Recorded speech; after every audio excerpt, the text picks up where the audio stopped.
First thing the woman did when she returned to the past was to publicly expose the dowry her stepsister's fiancé brought, only to find that the box was filled with stones, meant to appear valuable for show. Her mother said, "If you don't have money, you don't have money. What's the point of showing off with broken stones?" However, her stepsister defended her fiancé, saying, "But there's a bicycle too." The old man nearby immediately grabbed it, and the woman asked, "What are you doing?" The old man replied, "This bike is rented." To her surprise, even the only valuable item, the bicycle, was rented. The neighbors around all chimed in to criticize.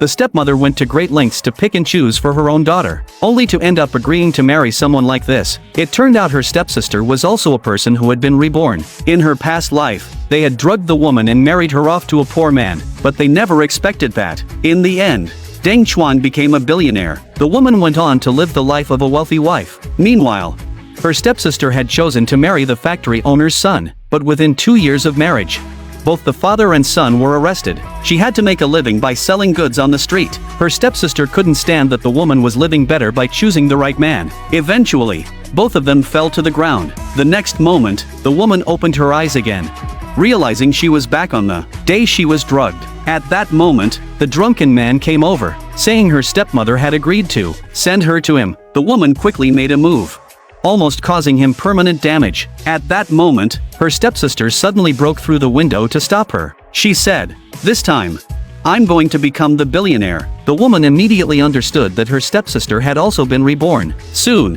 there was news that her stepmother was coming with others. The woman smiled wickedly when her mother opened the door. She found her own daughter inside. She asked, "Where did you go?" The woman stepped out from the side and said, "If this gets out, how will Dad face the factory leadership? His job will be at risk." Her stepmother believed the woman was framing her daughter, but at that moment, the stepsister admitted it was her own choice. This led to whispers and judgment from the crowd. Her father had no choice but to take them home.